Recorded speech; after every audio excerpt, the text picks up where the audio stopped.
welcome to the Savvy Young Professional podcast. Happy New Year, YPs. I'm so excited for the new year. It's 2016. This is the first podcast of the year. My name is Tanita Mullen, the Savvy Young Professional. I'm over here in Texas, just, keeping it warm, keeping it breezy. The Texas weather is a little bit crazy, but I'm so excited about the new year. We brought it in right, friends and family all around, and I hope that you did too.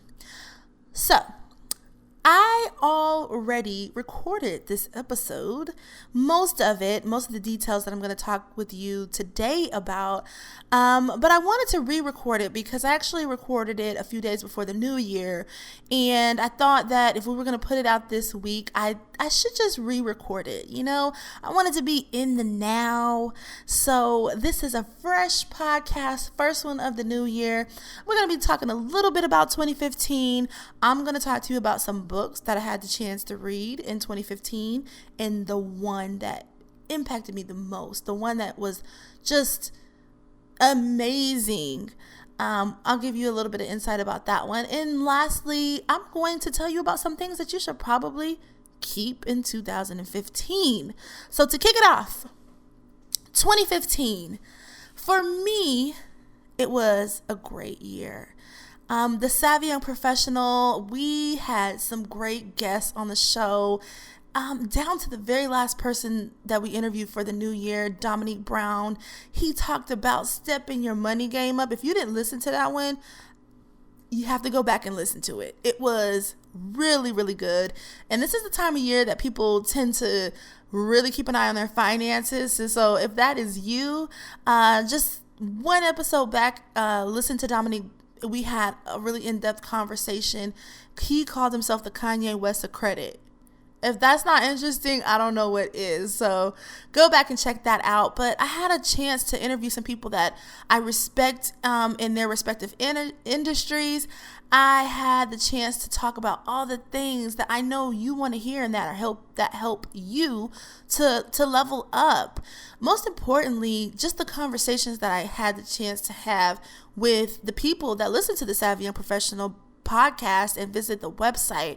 Your emails, your tweets, just interacting with you all on social media has been great. And so for me, 2016 was just a year of trying, just putting it out there and doing it. I started this podcast because I was getting so many questions from my friends and network about different work-related issues, and I have a real passion for training. I have a passion for helping people get from A to B. I have a background in the training industry, and so the Savvy Young Professional podcast was just my way of getting back to that, sharing stories that I know will help you. And it was just an experience that has helped me to create an even better experience this year. And, professionally, there were some milestones and great things that happened. And, but those things really don't compare to being able to produce this show for you and actually getting to talk to you, our Savvy Young Professionals. So that was a little bit of a recap. I encourage you, if you are new to the Savvy Young Professional or you didn't get a chance to listen to every show that we produced in 2015, just take some time and, go through the titles and pick something out that you like. Listen to it on your commute, on your way home or to work. And I promise you won't regret it. That was a little recap for the Savvy and Professional in 2015. Just a little small thank you and appreciation. I also had the chance to read some pretty good books in 2015. Now, let me give you a little bit of backstory. So, the beginning of the year, last year, I read an article, and I read a lot of things that said that the average CEO reads about 60 books a year.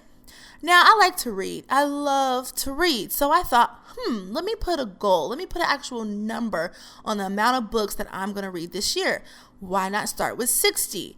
I got to tell you guys, that 60 quickly turned into a reach or a stretch goal. It quickly turned into a total of 25 books that I actually did get the chance to read. I learned something that, you reach You put a big goal out there, and while I didn't read close to 60, I'm really proud to have read 25 and really gleaned some information, and not just kind of skim through them. But the reality is, hey, we're busy, and my lifestyle was not going to allow me to actually read and retain that information. maybe in 2016. But when I originally recorded this podcast a couple of days before the new year, I actually went over 5 books that I recommend off of that list. And when I decided to re-record this show, I said, you know what, I'm going to only give one, because I want you to start off as just committing to one professional development book. And so if I had to recommend one off of the whole list of 25, I would recommend Essentialism by Greg McKeown. Now, here's why. At the time that I read that book, I was like many people who are, starting to see some headway in their professional careers. You're getting a lot of leadership opportunities, or you're seeking out a lot of leadership opportunities. And for me, I had opportunities to lead and serve on boards and help with different volunteer efforts. And I love that. I just, I love the idea of leadership. I love, being able to help accomplish a goal or a project. And so I signed on for a lot of things, boards, projects, helping out just different friends and things like that. And so what I noticed was that I wasn't giving everything I could in every area, because it simply is impossible. I was a little bit stressed out because I didn't feel like I was performing at 120%. And honestly, I wasn't because I was, doing so many things. And so when I read Essentialism, it just really stayed with me.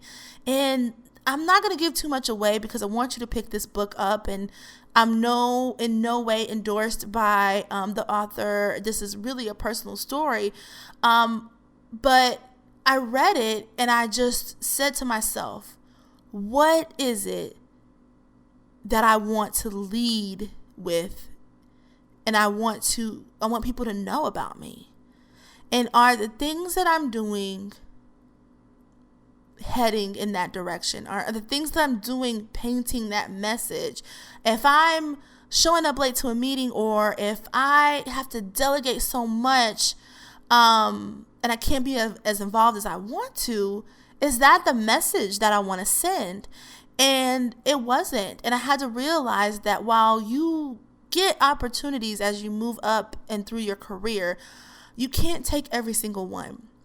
You have to be selective if you want to be effective, is what I really picked up from reading that book. So if you're anything like me, you're a goal getter and you just, kind of have a little bit of a hard time not, picking up a task or just saying no.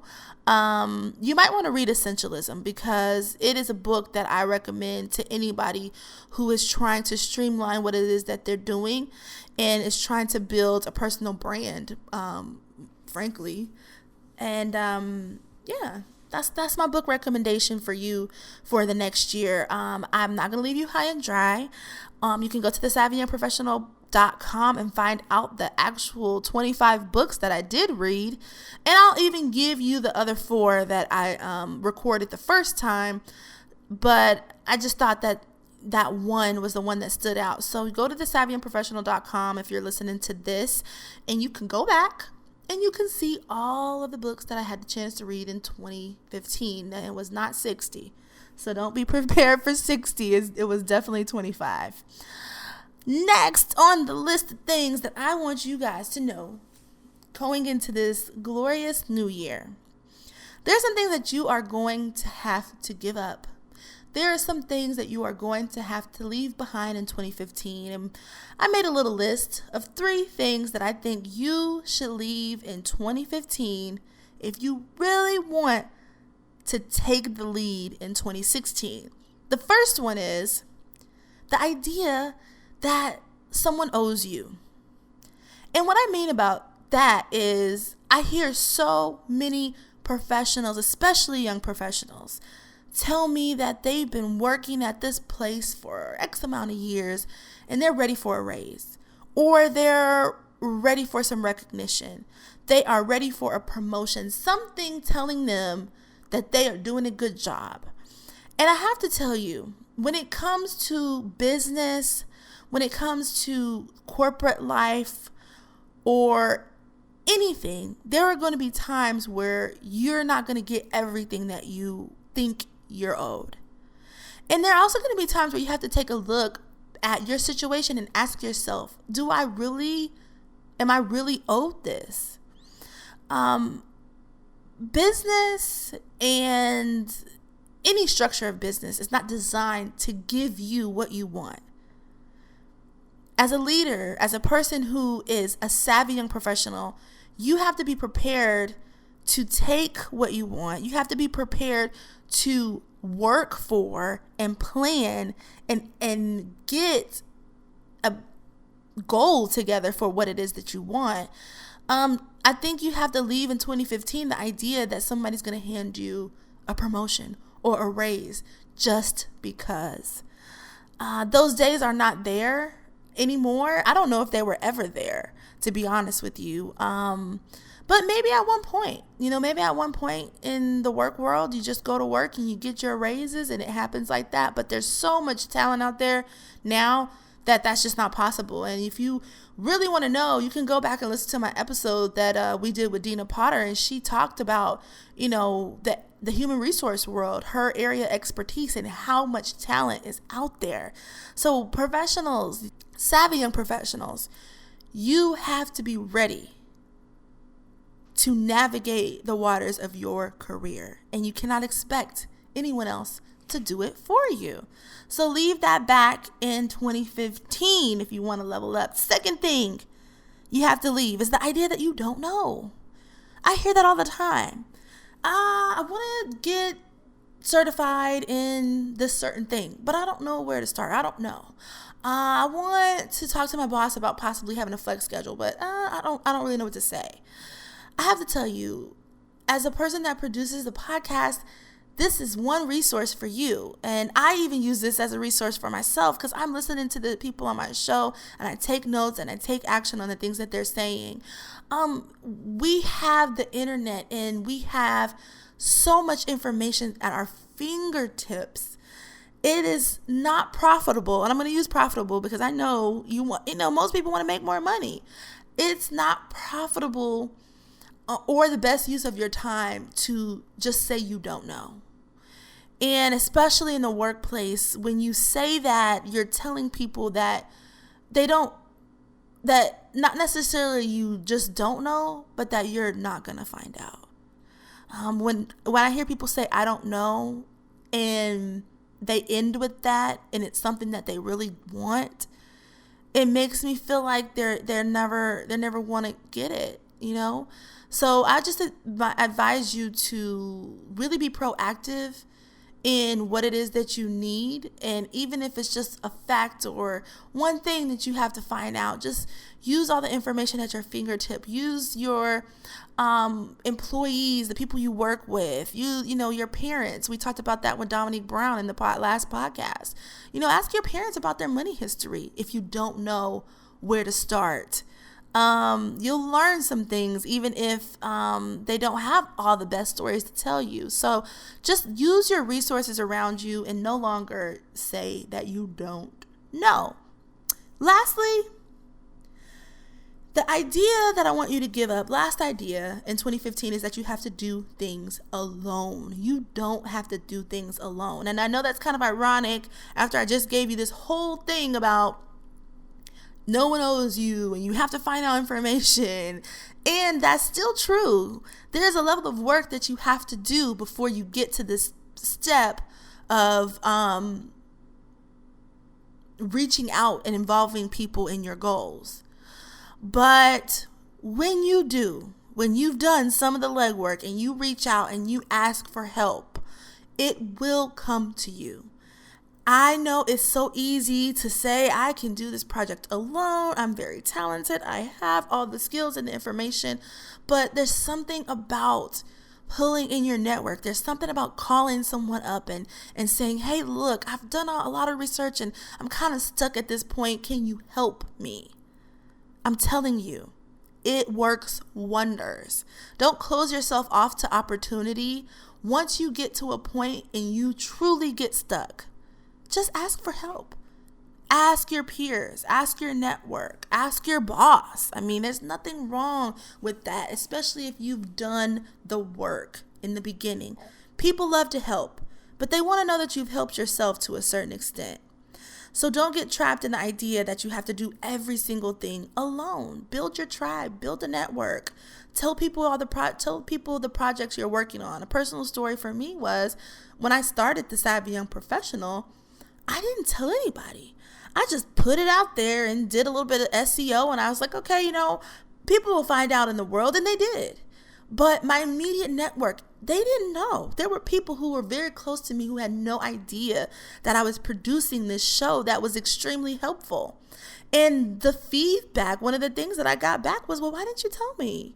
I could have promoted it for you, or I really want to support you. So people, they want to support you, and it doesn't have to be perfect. Okay, you just need to have done some type of legwork. And so that was a lesson that I definitely learned in 2015, that I needed to shout at the rooftop more about the things that I was doing in order for people to support me. And I also give that support back. So those are a little bit of lessons mixed in with some things that you need to leave in the new year. I just want to thank you so much for listening to the Savvy Young Professional. I want you to reach all of your goals. I want you to set a few goals, not a lot. You don't got to do 100 or 20, just 2 or 3 things that you want to do. You can email me. We can talk about it. info@thesavvyYP.com. Tweet me. Let me know what you have on your plate, because I want to support you like you guys have been supporting me with this podcast. One of my goals for the new year with the Savvy Young Professional is, guys, we're going to have so many guests. I'm going to have you on the show, our listeners. We're just going to keep producing the content that you ask for and the things that you want to know.